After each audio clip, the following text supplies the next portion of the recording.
मोहन अग्रवाल जी। माननीय अध्यक्ष महोदय, सभापति महोदय, मैं माननीय प्रधानमंत्री जी को,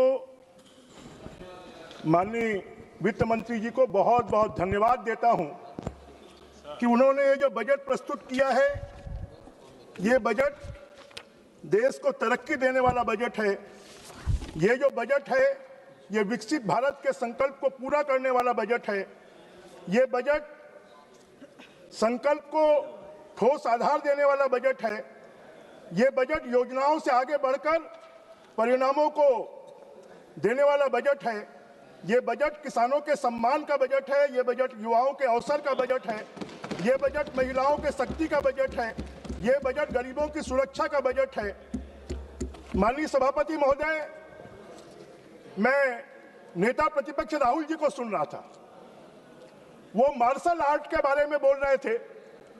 मार्शल आर्ट तो विदेशी आर्ट है। अरे हमारे मोदी जी जो हैं वो धोबी पछाड़ जानते हैं। कभी आपने कुश्ती देखी है? कुश्ती में क्या होता है? और उसी धोबी पछाड़ के कारण 3 चुनाव जीते हैं और आपको विपक्ष में बैठना पड़ा है। कभी आपने देखा है काला जांग? ये भी कुश्ती का एक दांव है। राहुल जी, ये मार्शल आर्ट से काम चलने वाला नहीं है। आपको कुश्ती सीखनी पड़ेगी, आपको कबड्डी सीखनी पड़ेगी, आपको भारत के खेल सीखने पड़ेंगे। और जब तक आप भारत के खेल नहीं सीखेंगे तब तक आपको विपक्ष में बैठना पड़ेगा, क्योंकि मोदी जी भारतीय हैं, भारत की चिंता करते हैं, भारत को जानते हैं, पूरे भारत में घूमे हैं। वो गांव, गरीब, किसान, नौजवान, मजदूर, महिलाएं, सबकी चिंता करने वाले हैं। और ये इस बजट में दिखाई दे रहा है। वो सेलिंग डेटा की बात कर रहे थे। जरा ये सेलिंग डेटा 2G स्कैम क्या था यूपीए की सरकार में? ये सेलिंग डेटा किसने किया था? जरा इसके बारे में उनको बताना चाहिए। स्पेक्ट्रम जो थे वो तो पर्सनल एटीएम बन गए थे। स्पेक्ट्रम बेचकर वो पैसा कमा रहे थे। आज भी भ्रष्टाचार की जांच चल रही है। जरा सेलिंग डेटा के बारे में आप बताएं। क्यों नहीं बताना चाहते? उसके बारे में आप चर्चा क्यों नहीं करते?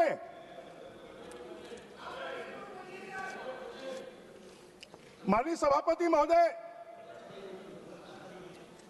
आज हम अगर बात करेंगे, मैं राहुल जी को सुन रहा था, उन्होंने कोई अच्छी बात नहीं की।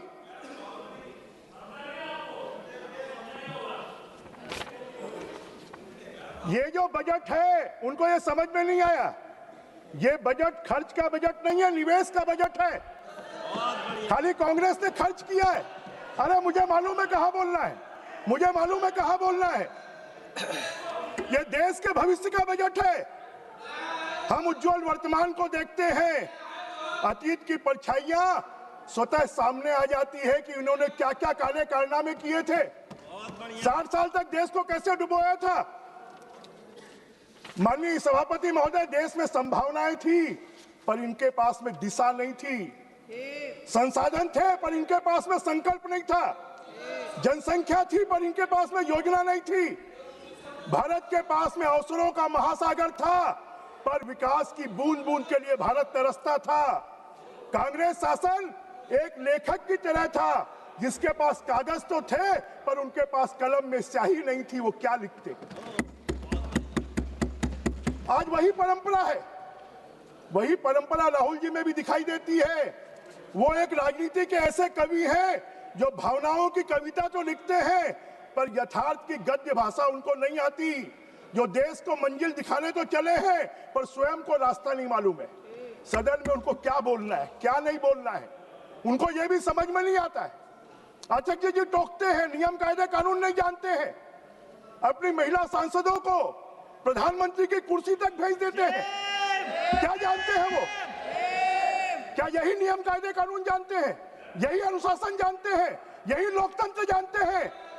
और जब उनकी गलतियों को रोकने का काम लोकसभा अध्यक्ष करते हैं तो उनके खिलाफ में अविश्वास प्रस्ताव ले आते हैं। मैं इनकी निंदा करता हूं कि आप लोकसभा की कार्रवाई को ठीक तरीके से चलाना नहीं चाहते।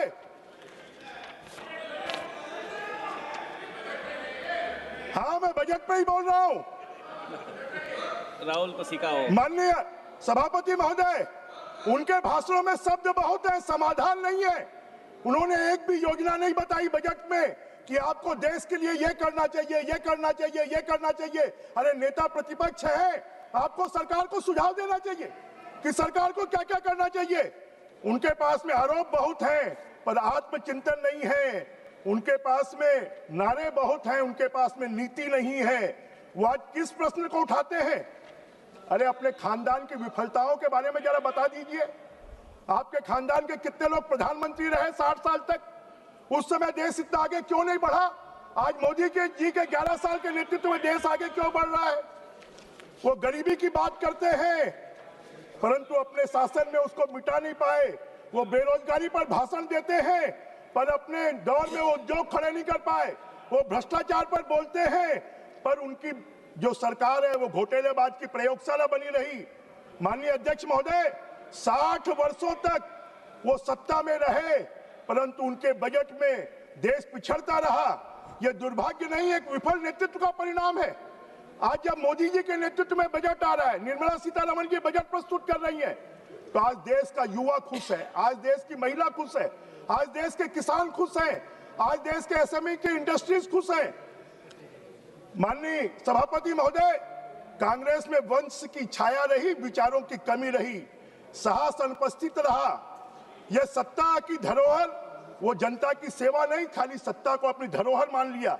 नरेंद्र मोदी जी के नेतृत्व में बीते 11 वर्षों में देश ने गति पाई है, गौरव पाया है, वैश्विक पहचान बनाई है। आज भारत इस बजट के माध्यम से आत्मनिर्भर भारत बन रहा है। आज नया बजट आत्मविश्वास का प्रणाम है। यह बजट कहता है अब भारत रुकेगा नहीं, अब भारत झुकेगा नहीं, अब भारत थमेगा नहीं। अब राहुल जी की राजनीति जो है वो अतीत की डायरी हो गई है, उसके पन्ने पीले हो गए हैं। अब भविष्य की पुस्तक कोई लिख रहा है, भारत के भविष्य को कोई लिख रहा है, तो हमारे प्रधानमंत्री नरेंद्र मोदी जी लिख रहे हैं, इस बजट के माध्यम से लिख रहे हैं, जिसके पृष्ठ पर हर इस देश का विकास लिखा हुआ है।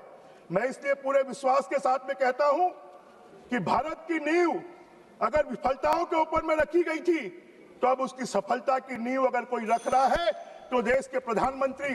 माननीय सभापति जी, अभी तो मैंने बोलना ही शुरू किया। माननीय सभापति जी ये बात कर रहे थे भारत विस्तार एआई मिशन के अंतर्गत अब छत्तीसगढ़ के किसानों को भी फायदा मिलेगा। अब छत्तीसगढ़ी भाषा में भी किसानों को उनको खेती करने का तरीका बताया जाएगा। किसानों को पहले 1310 रुपए धान का सपोर्ट प्राइस मिलता था, आज 2369 रुपए मिल रहा है, और छत्तीसगढ़ में तो 2100 रुपए दे रहे हैं। मोदी जी की गारंटी को पूरा कर रहे हैं। पूरे देश में कांग्रेस की सरकारें को इतना पैसा दे रही है। कांग्रेस के सरकार के जमाने में सड़क 12 किलोमीटर प्रतिदिन बनती थी, आज 33 किलोमीटर प्रतिदिन बन रही है। राहुल जी के परिवार के राज में भारत जो है विश्व के 5 देशों में गिनती होती थी, आज विश्व की चौथी अर्थव्यवस्था अगर बनी है तो मोदी जी के नेतृत्व में बनी है। आज माननीय सभापति महोदय, 40,000 करोड़ से रेयर अर्थ, आज हमारी बैटरियां बनना है, आज हमारे सेमीकंडक्टर बनना है। उनके लिए जिस रेयर अर्थ की आवश्यकता है, आज हमारे छत्तीसगढ़ में लिथियम मिला है, उसका विकास होगा, ये कॉरिडोर बनेगा। रेयर अर्थ के लिए 40,000 करोड़ रुपए रखा गया है। भुवनेश्वर से विशाखापट्टनम तक जो स्पीड कॉरिडोर बनाया जा रहा है, उसमें हमारे छत्तीसगढ़ को भी जोड़ मिलेगा और उसके माध्यम से छत्तीसगढ़ भी विकसित होगा। माननीय अध्यक्ष सभापति महोदय, राजकोषीय घाटा इनके समय पर जो 8.9% होता था, आज वो 4.4% हो गया है। इनके समय पर जो रेलवे ट्रैक 6.4 किलोमीटर प्रतिवर्ष बनते थे, आज वो 100 किलोमीटर प्रतिवर्ष बन रहे हैं। आज 15,000 स्कूल और 5,000 कॉलेज बनेंगे। अब वो कॉलेज खाली खेलने के लिए नहीं बनेंगे, अब वहां पर खेल के सामान बनाने का प्रयोगशाला बनेगी, उनको विकास मिलेगा। महिलाओं के लिए हर जिले में गर्ल्स हॉस्टल बनेंगे और वो गर्ल्स हॉस्टल के माध्यम से महिलाओं का तेजी से विकास होगा। माननीय सभापति महोदय, एक समर्पित फ्रेट कॉरिडोर बन रहा है, दानकुनी से सूरत तक वो छत्तीसगढ़ से होकर गुजरेगा और उसमें छत्तीसगढ़ का तेजी से विकास होगा। माननीय सभापति महोदय, मैं आपके माध्यम से कहना चाहता हूं कि पहले जो बजट, आज हमारा देश का बजट 53,47,000 करोड़ रुपए का हो गया है। हमारा पूंजीगत व्यय 12,22,000 करोड़ रुपए का हो गया है। हमारा प्रभावी पूंजीगत व्यय 17,15,000 करोड़ रुपए का हो गया है। हमारे रक्षा मंत्रालय अगर पाकिस्तान और चीन को सबक सिखाना है तो ये तो घोंसलों में घुस जाते थे। अब मोदी जी की सरकार ने बजट में इतनी व्यवस्था की है कि हमारे सैनिकों को पूरे साजो सामान मिलेंगे और पाकिस्तान में घुसकर मारने की आवश्यकता होगी तो वो भी हम देंगे। जल जीवन मिशन के लिए घर घर पानी पहुंचाने के लिए 67,670 करोड़ रुपए की व्यवस्था है। शिक्षा के लिए 42,100 करोड़ रुपए की व्यवस्था है। माननीय सभापति महोदय, आज के अवसर पर मैं आपके माध्यम से पूरे देश को बताना चाहता हूं कि जो विदेश में हमारे छात्र पढ़ने जाते हैं, उन छात्रों को पढ़ने के लिए जो 5% उनको ब्याज लगता था, अब वो 2% लगेगा। जो चिकित्सा के लिए जाएंगे उनको जो 5% ब्याज लगता था, वो भी अब 2% लगेगा। हमारे देश के छात्र अब विदेशों में उच्च शिक्षा प्राप्त कर पाएंगे और उसके माध्यम से हमारे देश की जो युवा पीढ़ी है वो तेजी से विकसित होगी। जो गृह ऋण, जिनके 2 घर हैं, उनको गृह ऋण के ब्याज में भी इनकम टैक्स से छूट दी गई है।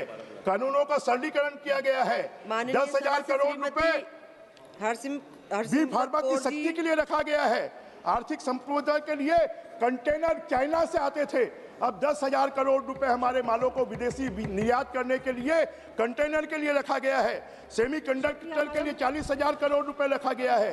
और कांग्रेस के जमाने में हमारे बैंक करप्ट हो गए थे, अब हमारे बैंक प्रॉफिट में आ गए। Madam, for the first time in the history of